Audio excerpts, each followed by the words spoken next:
Good, what's good, what's good? It's your man, 100 Grand Ross with The Rock Never Stops. Today, we got to talk about Daniss Jenkins. We got to talk about him in terms of a player now with expectations. Look, he's beaten out Marcus Sasser. He's beaten out Jaden Ivey. Now, can he fulfill the expectations of that role? You know, it's one thing if you're coming into the NBA and you're 19 years old, you're like a Bobby Clintman or even a Jalen Duren. You're young, 18, 19. Coaches really just want to see you play. They want to see you confirm the talent that they thought they saw when they drafted you. They want to see you slowly begin to step into what they think that you can become. But there's very little expectation. For Ron Holland, very little expectation because of his age. But Daniss Jenkins is no spring chicken, as they say. At 24 years old, he is not perceived like a developmental player.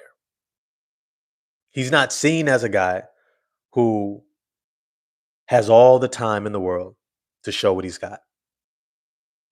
At 24 years old, it's now or never. At 24 years old, they expect you to have a very mature game, and he does.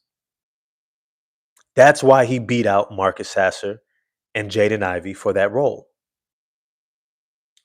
And now comes expectations.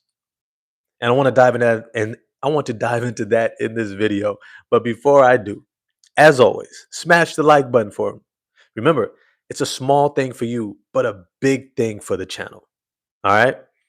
Also, hit subscribe and the bell for notifications and consider becoming a member in 2026. Just go ahead and click that join button and it'll show you how to become a member there. Look, let me just say what we get to do on the outside. When I say the outside, I mean, if you're not a part of the Pistons organization and privy to conversations and uh, coaching meetings and player huddle meetings and what goes on in practice in the day to day, if you are not within that realm of exposure to what's going on in the day to day, what we talk about here is mostly conjecture. But it's also an opportunity for us to kind of weigh in on our perspective and how things are continuing to evolve with our team. You know, you can say that we're just a fan when we say JB Bickerstaff is coach of the year. But then you can also point to relative signs that say he has done probably one of the most incredible coaching jobs, not just this season, but also last season. But considering starting this season with an injured Jaden Ivey, new veterans, guys emerging and evolving, lots of injuries, constantly fluctuating roster lineups, and yet still somehow we come out with the best win percentage going into the All-Star break and 2 All-Stars. Right? So it speaks to the versatility of JB Bickerstaff to be able to maximize the potential of this roster. So it could be conjecture that we're just saying, hey, this is what I think, but it's also pointing at different signs and different ways of measuring how someone is doing in terms of being a coach. Their ability to work with the players that are available to set an expectation, an identity, and a culture that players are able to grow and thrive in and continue to flourish that translates to wins in the greatest league in the world, the NBA. Likewise, I can say Daniss Jenkins is our X factor. Sure, it might just be me as a fan, someone who's watching on the outside, saying, I like his game. Keep in mind, I did not start here. I started off with saying I liked Marcus Sasser better. I did for the longest. In terms of not like as a human being, like measuring one over the other, but in terms of the potential 6-man role, lead guard off the bench, potential closer to go alongside Cade Cunningham, I liked Marcus Sasser for the longest. You can go back in my videos. I liked him last year. I liked him this year. Unfortunately, Marcus Sasser was also injured to start the year, and that gave Daniss Jenkins a window. And Daniss Jenkins climbed in through that window like a thief in the night. I say that in the best way. And just took over the whole house. Completely took over the whole house. He moved the furniture around. He put his imprint on this team. He made this Pistons team his home. He made it his own. Guys are learning to play around him. And he's making others better. Daniss Jenkins has earned every opportunity that he's gotten on this team. And he's had to beat out some incredible talents, some first round talents, a number 5 pick, a 20-something pick, guys who got game. And he has earned and won every single minute in every stage of increased opportunity to be a factor for this team. Okay. I can look at those measurables. I can look at what he did when Cade was out. I can look at what he did when Ivy was out and Sasser was out. I can look at how he led us to wins. I can look at how he changed games for us throughout the regular season, especially early on when we were still trying to gain that rhythm and momentum after a great year last season.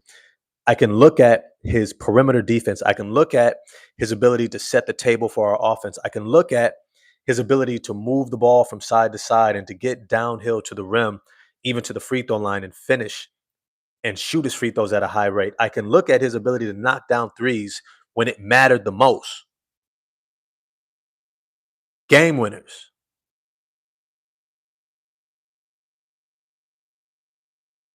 And I can also say, I can foresee, I can project Daniss Jenkins becoming our X factor. Now, let me define this. Some people, you might have a different definition of what an X factor is, but an X factor is an unknown entity.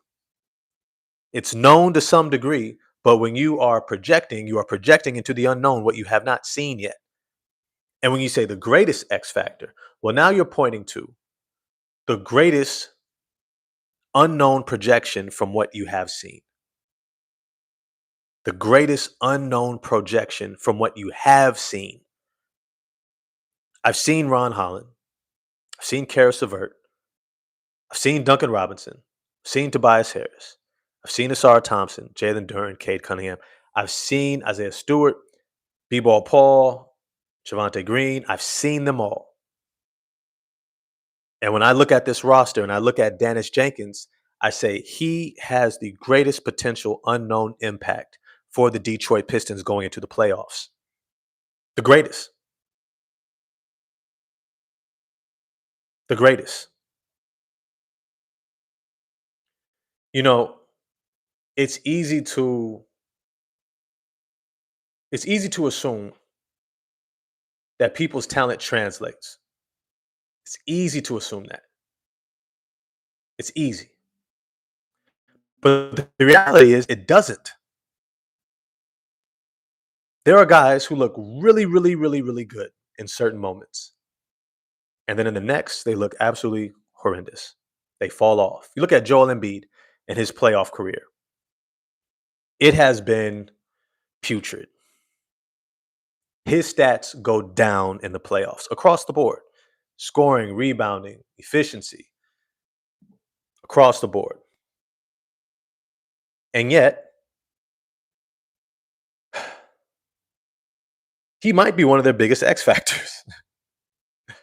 But it's to say that if you're looking at who has the potential greatest impact, you're looking at from what I have seen and projecting to what I will see. Joel Embiid, I wouldn't necessarily characterize him as an X factor because he's known in the playoffs. He's known. Now, I will say it's a different dynamic when you're not expected to be that number one go-to guy. That's now Tyrese Maxey, who was another all-star year. I think it's 2-3 years in a row for Tyrese Maxey. So potentially there's not the same pressure for Joel Embiid. Potentially there's not the same defensive attention. So he might have a different experience. All that's to say is with Daniss Jenkins, it really is an unknown. We have never seen Daniss Jenkins in the playoffs. We've never seen him playing past the All-Star break. We've never seen him playing as a primary sixth man that other teams are planning and preparing for. We have not seen him. And so when I begin to look at what his potential impact is, one of the things that I would say, one of the primary things, one of the first things that I would point out is that he doesn't necessarily need to score to have a profound impact on the game. And that's probably one of the greatest reasons why he is the biggest X factor on this team. He is by far, aside from Asar Thompson, and I would actually say, you know what? I would say he might be our best perimeter 3-point defender. Not individual player defender, not just defender, period, but along the perimeter. He doesn't get lost. He doesn't forget where his man is. He doesn't lose sight of him and get beat for a backdoor cut. He doesn't forget where his man is when he's relocating and he gets a kick out and ends up with an open three. He closes out hard without running into him and fouling him on the 3-point shot. I mean, he's done that a couple times. But he can generally be trusted on his closeouts.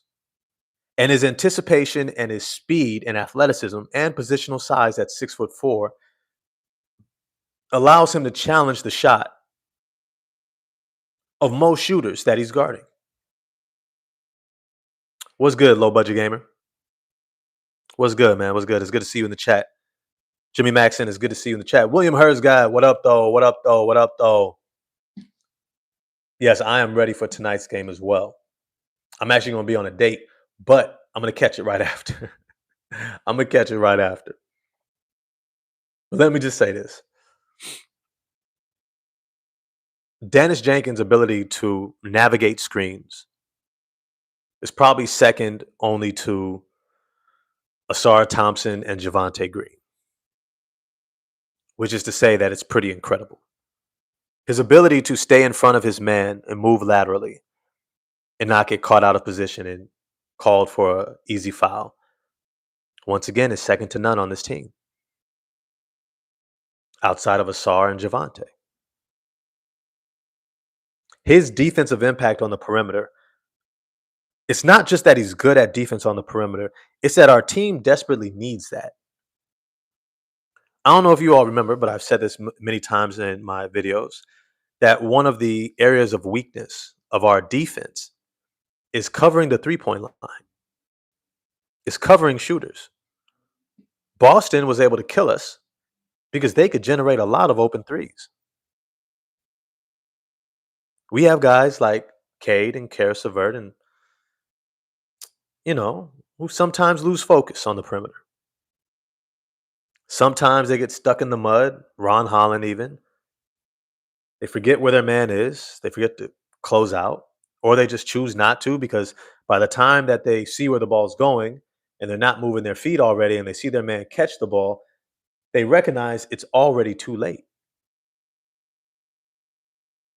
One of the defensive principles of my JUCO team that I played for and that I coached for, uh, coach used to say, well, I used to say it, and I brought it to that team, but it was when the ball moves, you move.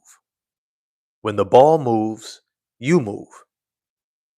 In other words, the ball should not be getting passed and you stay in the same spot defensively. When the ball moves, you should always be adjusting so that you can maintain an open stance to see your man, the ball, with your back to the basket. Now, this defensive principle, I'm explaining it because it's one of our weaknesses. And you'll see it happen a lot. Ron and Cade and Karis, Jay Ivey did this a lot when he was with us. The ball would move and their feet would stay stuck. And then by the time the ball moves again, they're so out of position that our entire defense has to rotate to cover for them.